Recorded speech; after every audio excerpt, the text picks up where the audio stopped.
Assalamu alaikum. Welcome to Migration Mentor. My name is Husnain Ali. In this video, I'm going to explain you and I want to share you about my first experience regarding job and accommodation in UK. जब मैं UK में सबसे पहली दफ़ा आया तो यहाँ पे एयरपोर्ट पे लैंड करने के बाद तो सबसे पहली जो टेंशन थी वो थी अकोमोडेशन। सबसे पहले मैंने होटल बुक किया। पाकिस्तान से एक अकोमोडेशन में बुक करके आया था, वो यहाँ पे आके पता चला कि वो स्कैम था। वो मेरे पैसे तो लग गए लेकिन वो उस जगह के ऊपर कुछ भी नहीं था। सो उसी वक्त मैंने होटल बुक किया और होटल में बुक करके मैंने 2 रातें मैं वहाँ पे रहा।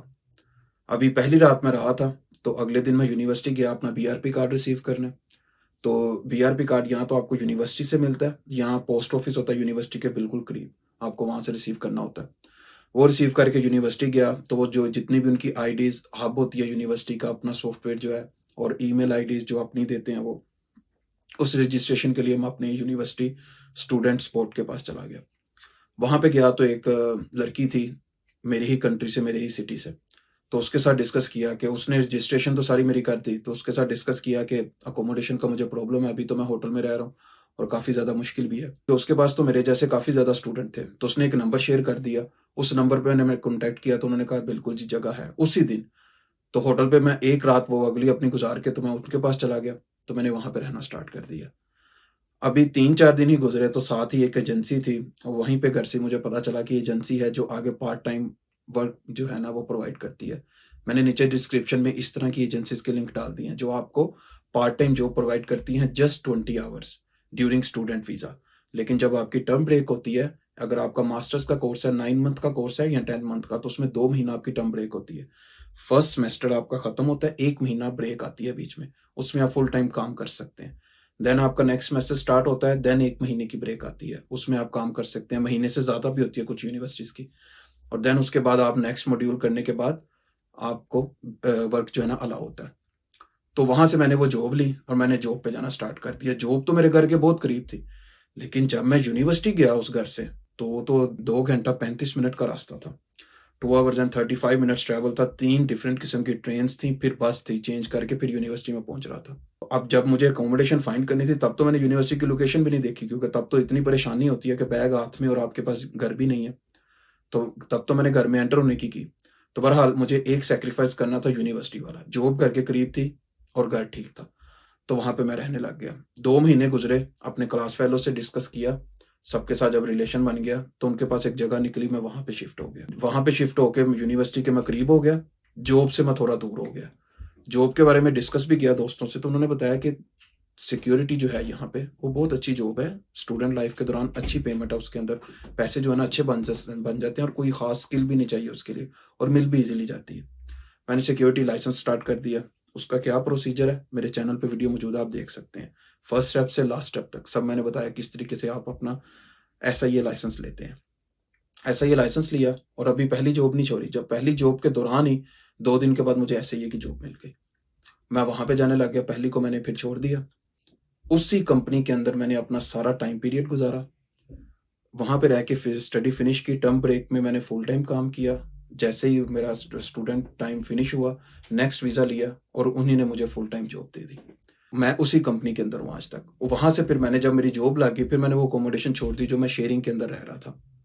वहाँ से मैं छोड़ के फिर मैंने सिंगल रूम ढूंढा अपने लिए, तो वहाँ पे मैं शिफ्ट हो गया, क्योंकि अब मुझे जो है अलहदा रहने की ज़रूरत थी, सुकून चाहिए था और साथ में सैलरी भी अच्छी हो गई थी, मैं रेंट अच्छा पे कर सकता था। तो फिर मैं अपना सिंगल रूम की तरफ आ गया।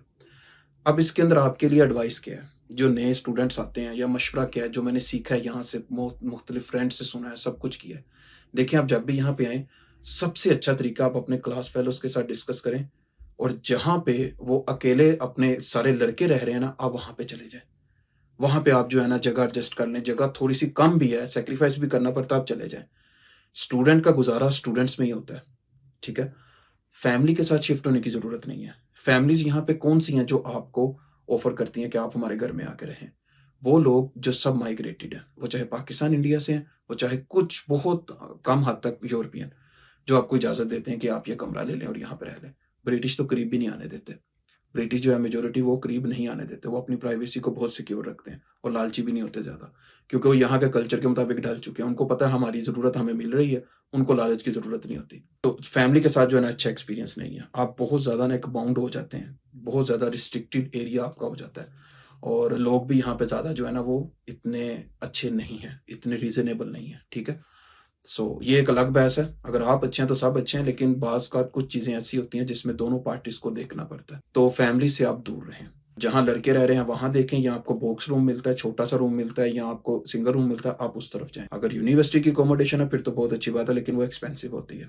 तो ये हो गया मेरा अकोमोडेशन का एक्सपीरियंस। नेक्स्ट मैं आपको शेयर करता हूँ अब अपनी जॉब का। फर्स्ट मैंने जब जॉब वहाँ पे की, जॉब वहाँ से छोड़ी मैंने 20 आवर्स में करता था, और उसके बाद फिर जब मैंने एसआई लाइसेंस के बाद कंपनी में गया, तो वहाँ पे मैंने एक बहुत ही अच्छी अपनी जो है ना अच्छी रिप्यूट मैंने वहाँ पे बना ली। किस तरीके से? बहुत जगहों पे कॉम्प्रोमाइज़ करना पड़ता था। अगला बंदा बोल भी लेता था, लेकिन चुप करना पड़ता था, क्योंकि मुझे पता था मैं पार्ट टाइमर हूँ और मुझे इस कंपनी के साथ अटैच होके रहना है।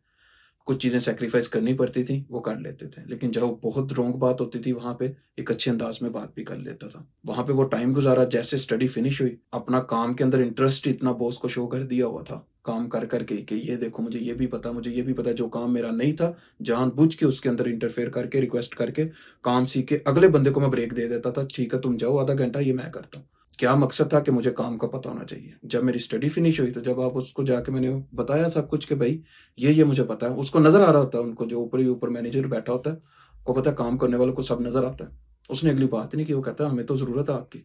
उसने मुझे वीज़ा दिया और साथ में जॉब भी दी। तो ये तरीकाकार है यहाँ पे जॉब लेने का, और दूसरा अकोमोडेशन का। अब मैं डिफरेंट एक्सपीरियंस शेयर करता हूँ। कुछ मेरे क्लास फेलोज़, कुछ मेरे दोस्त यहाँ पे ऐसे थे जो रेस्टोरेंट्स में काम कर रहे थे as a waiter, as a कह लें, कुछ भी वहाँ पे काउंटर पे खड़े होते थे, कस्टमर सर्विस देते थे, या कैश काउंटर पे खड़े होते थे। रेस्टोरेंट्स में जॉब कर रहे थे, जॉब तो अच्छी थी, उनको मिल रही थी जॉब वहाँ पे, काम पैसे मिल रहे थे। स्टडी फिनिश हुई, उनका कुछ भी फ्यूचर नहीं था वहाँ पे, क्योंकि रेस्टोरेंट में आप क्या कर लेंगे? वेटर से ऊपर कहाँ तक जाना है आपने? वेटर का सुपरवाइज़र बन जाएँगे, रहना तो वहीं पे है।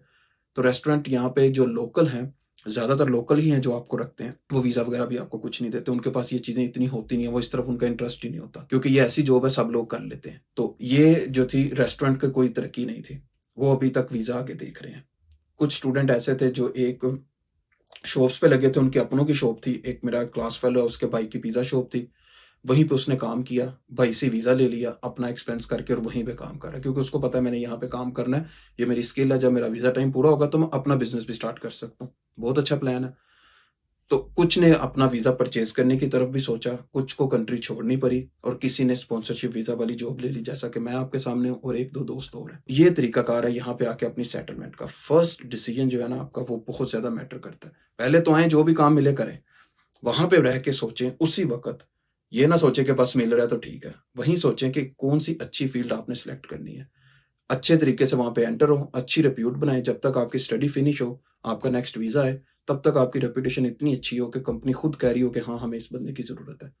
और यहाँ पे कंपनीज़ में एंटर होने का तरीकाकार ही एजेंसीज़ का, मैंने पूरी वीडियो इस बात पे रिकॉर्ड की है कि आप एजेंसीज़ के थ्रू अंदर एंटर होके अपनी रेपुटेशन बनाते हो। कंपनी कभी भी डायरेक्ट एम्प्लॉयी को ऑफ़र नहीं करती, बहुत कम होता है, क्योंकि बहुत बड़ा रिस्क होता है। अगर वो ऑफ़र करें भी तो फिर 3 मंथ्स का वो एक आपके साथ जो है ना ट्राई खेलते हैं कि 3 महीने हम आपको देखेंगे, ट्रेनिंग देंगे, काम देखेंगे, पसंद आएँगे तो ठीक है, नहीं तो आपको हम बाय-बाय कर देंगे। ये था मेरा एक्सपीरियंस अकोमोडेशन और जॉब के हवाले से यूके में। आप इस तरीके को कैसे मैनेज करते हैं, उसमें मैंने आपको अपना एक्सपीरियंस भी शेयर कर दिया और साथ में आपको एडवाइस भी कर दिया। तो डिपेंड ये करता है अब आप इस चीज़ को कैसे लेके चलते हैं। Thank you so much. अल्लाह हाफ़िज़।